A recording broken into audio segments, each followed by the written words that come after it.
I hate to be a negative Nancy, but I am not excited to graduate college at all. This is solely because I don't have a post-grad job lined up for me as of right now. I think the idea of graduating with a job lined up has been so romanticized. I mean, that's what we worked our for these past 4 years, is to graduate with a job in hand, and the fact that I don't have that right now and so many other people don't either, it makes the act of graduation just completely unmotivating.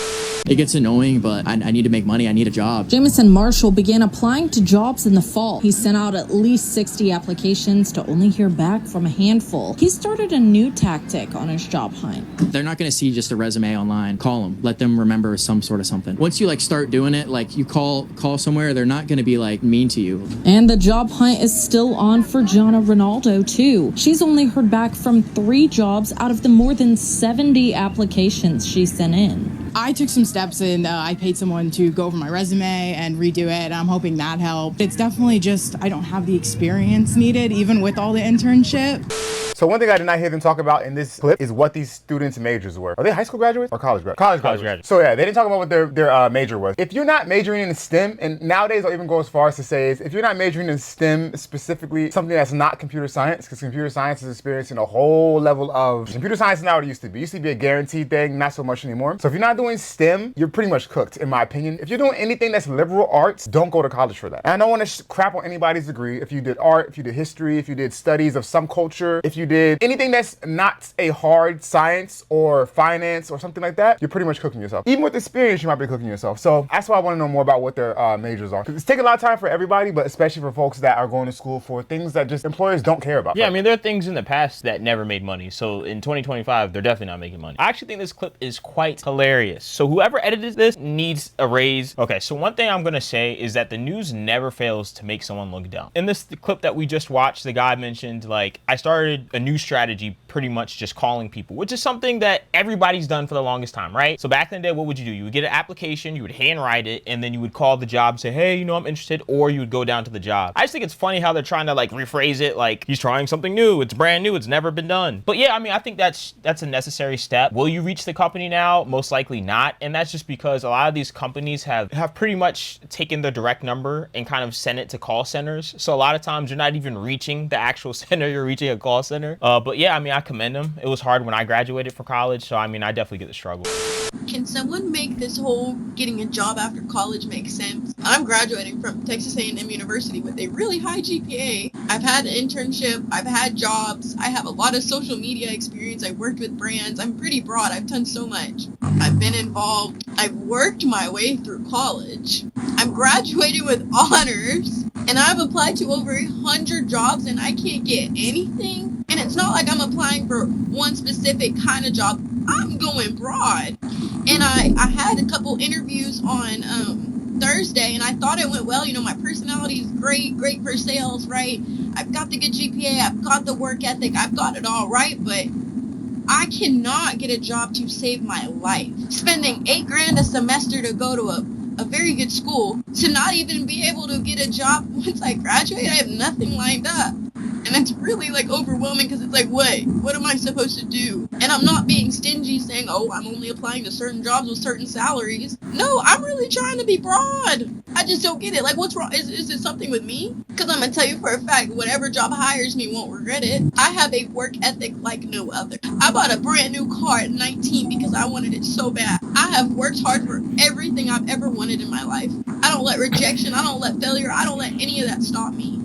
Oh man, okay. So I want to address one of the first things that she said. She said that she had a hard time getting a job in sales, which that's what makes backwards. Yeah, no, because sales is easy to get a job in, right? Yeah. But that makes me think it's her area. And this is the thing. When I first graduated, the area I was living in, the pay was very low, and it was very hard to pay to find a job. The pay they want to start me off at I think $30K, something fairly low. So what I did is I had to go to a neighboring area. Well, not a neighboring area. I had to go an hour away to find a better pay. So sometimes it might not be you, sometimes it's your area. So that's why I want to ask, is she only applying to things that are in her direct city? Yeah, I'm confused by what she was saying, because at one point I thought she was into social media marketing or something like that, because she said she was applying to marketing agencies. Then she mentioned sales. So once again, like with the first clip, I don't know what her degree is. Yeah. Did she say? No, she didn't mention it. Listen, and this is coming from somebody who has a business degree, okay? So I'm not crapping on anybody who has a marketing degree or anything in business related. I have a business undergrad with the concentration in management, and I have a master in management, okay? It's in HR, but specialization. It's management specialization. But the point is, I can speak to this and not be talking ish. Like I said before in the video, what you go to school for matters. Yeah. If you're going to school for something that employers don't give a F about, you're wasting your time, you're wasting your money, you're going into debt for no reason. A lot of employers, they want to pay for something that's hard and tangible. They don't want to pay for something that is more, nowadays, you need a degree for it. And unfortunately, marketing is one of those things. Business administration is one of those things. Business management, like what does that mean? Anyways, they're looking at me going, what are you managing? So yeah, if you have a lot of experience, which she said she has, cool. Yeah. But even then, it's like employers now, they're a little more stingy. So I don't think necessarily going to school, getting a 4.8 GPA or whatever in management is going to do anything for you. Yeah, I mean, you honestly just have to think about the practicality of it. Like, Right. my degree wasn't that great either. My degree was in marketing, and I ended up having to switch over a couple of different jobs and getting certificates and getting other degrees and stuff like that in order for me to get by. So I definitely get, you know, I've been in that boat, so I definitely understand. I think when you're picking a degree, you just logically have to think about it. So if you think about a business degree or a marketing degree, Yeah. a lot of people who are teaching business degrees and marketing degrees don't own a business. Right. Never marketed a company. So it's like, how does someone who's hiring you expect you to do the same thing when you're just learning principles that you've never applied? And the thing about the business field and the thing about the marketing field, it's something that's constantly changing with technology. So if you've been in school for 4 years, well, you're getting trained on things that were accurate 4 years ago. So you're already starting 4 years behind. So I mean, that's, you know, and like I said, it's like you don't know. When I did it, I didn't know. All I heard when I growing up was just go to school, go to college, you'll get something. And for like my family members that graduated in the 80s and the 90s, they're fine with that. That was completely fine. They did fine with it. I think I had one family member who had a super BS degree and they're an engineer now. So it's like back then it really didn't matter. Now it matters. I'm gonna be a little vulnerable on this app right now, so give me a break. I'm alive, but I'm not living. That might sound really morbid to you, but I promise I'll explain. I have been looking for a job since May of 2024, and even before that. And I've made it very, very far with some of these companies. I've done projects for them, like final interview, everything's been going really great. And then people will just ghost you, or, you know, they'll tell you you've been like rejected. Back to my thing about being alive and not living, I just feel like I'm missing out on so many experiences because I don't have the money, or I'm not living in the place that I desire to be. And although it's like easier said than done, I just can't stop comparing myself to other people. It's like, or thinking about other things that I could have done and like how I could have gone about things. Like, I know myself as a person, and I know that I put in a lot of hard work and I really care about others, but it has me questioning my worth. Like, maybe I'm not as valuable as I hate Greg. Hold on. Just a very lonely feeling when I feel like everyone has their life together and I'm like trying to get mine together, and I've been really patient and I'm waiting for the right opportunity. So I mean, it seems like she has a lot of things going on besides not having a job, and that's not like a diss towards her, because I definitely get it. Like I said, I struggled when I first graduated. One thing that I will speak to when she's talking about comparing herself, you can never compare yourself or your situation to other people's. I mean, I think that's a good way. I think that's a good way to feel depressed, is comparing yourself to people. Yeah, I mean, what I would do if I was, I mean, listen, this is the thing, that everybody's life is different, and the way that people's life is set up is different. So I mean, in her case, I mean, you just have to handle things one step at a time. So her biggest hurdle is what? Getting a job. So just take things one day at a time. Focus on getting a job and don't focus about what everybody else is doing. Because here's the thing, you might see everyone else taking trips and having fun and going to parties, but you don't know what happens after that party. You don't know how they got on the trip. You don't know if they have debt to get on the trip. You don't know if they took out a different credit card. You don't know if they took out loans. Yeah, I think your advice is spot on. And the quote is comparison is a thief of joy. So that's what's going on right here. She's comparing herself to people online and think they have it all together. Maybe some of her friends got jobs already, and so she's feeling down on herself. And she's starting to question herself because she's not getting calls back from these jobs. She's apparently getting calls back, having interviews, and they're not selected. So that does something else to your ego. It's one thing just not to get selected because you just get filtered through a system and it's like, not onto the next. But if you go through rounds of interviews, you do projects for the company, and they still don't take you, then I can understand how you might start to develop I can see how you might start to develop a complex about that. So I'll give her that. I don't know how many interviews she's been on and how many rounds she's been through, but what she said is good. Focus on one thing at a time. She seems like she's in a comfortable place. So just, don't stress out about it. Get off social media. Not to quote these Gen Zs, but go touch grass. Go do what you gotta do to clear your head. And then, like you said, take a day at a time. That's about it.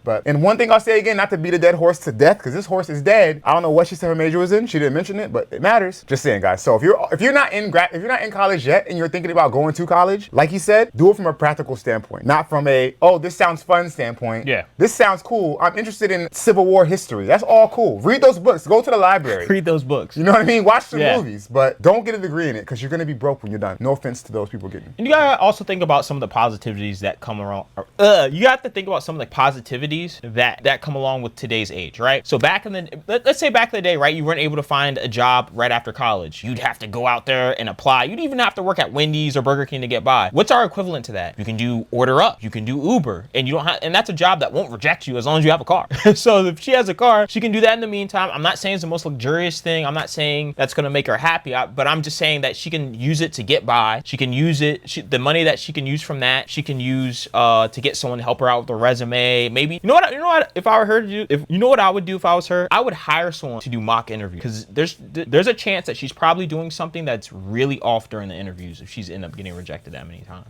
I hate to be a negative Nancy, but I am not excited to graduate college at all. This is solely because I don't have a post-grad job lined up for me as of right now. I know that will change. I will be employed, but I think the idea of graduating with a job lined up has been so romanticized. I mean, that's what we worked our asses for these past 4 years, is to graduate with a job in hand. And the fact that I don't have that right now, and so many other people don't either, it makes the act of graduation just completely unmotivating. I'm not excited. I do like pictures. I have to find a dress. It's like all these things, I should be looking forward to them, but I almost feel like it's like another chore that I have to do. And a big part of this, I feel like it stems from just honestly just being burnt out through your senior year of college, especially your last month of college. I feel like no one really talks about your last month of college. I feel like for me, it's been the most mentally derailing month of my life. Not to be so, as far as school, I'm just I want to be over with it, but at the same time, okay, I'm over with it, but then I have nothing to really look forward to. But again, this is not a very abundant way of thinking. I need to think with abundance, and that every opportunity comes to me. I'm open to all opportunities, but I think this past month, it's just been kind of hitting me a little harder than normal. And at the end of the day, I know I'm a smart girl. I will have a job secured for me when the time is right. I'm not alone, which is, I think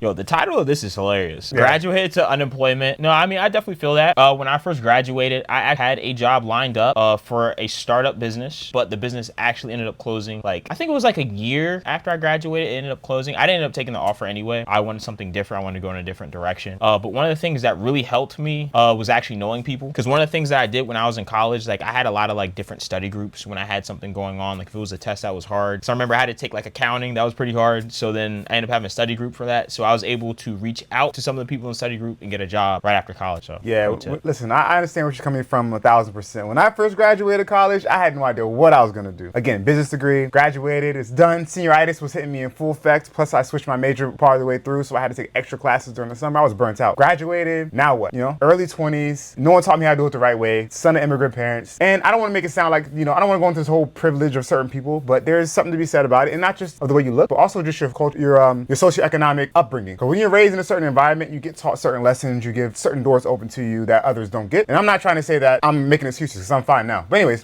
yeah, so I went to a bunch of interviews, and this is back to, people were still accepting paper resumes a little bit, it was fading out. So I would go to these stores, yeah, like Renter Center type stores, yeah, or one of those companies I applied for was one of those companies, like a Brinks. It wasn't Brinks, but it was Brinks' competitor, Loomis or something. Okay. And I had in a paper application, and I went through a bunch of interviews with these people, and I just felt so unalive. The inside, I went on a tour of Loomis, and I went into the back where they had everybody counting the money. Yeah. They had guns on their waist, and I was like, dang, it's like a scene in a drug movie or something. It felt very weird. And the guy interviewing me was telling me, without telling me, I don't want to do it. He was just so deflated. He's like, yeah, you. Do you want to work here? Bro, it was depressing. So yeah, I had no idea what I wanted to do. So I said, I'll go back to school, which I don't advise anybody to do if you don't know what you want to do. Slide that. So anyway, long story short, I decided to start from square one, and I went and I got an internship, which you're thinking internship after you graduate doesn't make sense, but I had to do what I had to do. Went and got an internship, and from there, I'll leave it at that. The rest is history. I'm fine now, but the point is, I know how she feels. And sometimes you feel lost. You gotta just be creative in how you get to where you need to be. Yeah, I mean, it's definitely a terrible feeling, because I think a lot of our parents aren't really familiar with how the job market works now. So they'll give us advice for things that worked in 1980, 1970, 1990. They're like, oh, you have a degree, just show up. It should automatically be right in front of you. And it's no, it doesn't work that way. Now it's a couple other layers. It's what is it now? It's experience, projects now, which I find incredibly annoying. But I mean, I get the reason why they do it. They have so many applicants now to the point where they're like, okay, well, how do we deter from having 2,000 different applicants? Okay, well, let's throw a project. So I definitely get it. Still annoying. All right, guys. So let us know if you think any of these people made a bad decision. Do you think they should have changed their major? Leave a like, comment. All right, decision makers, go get a job.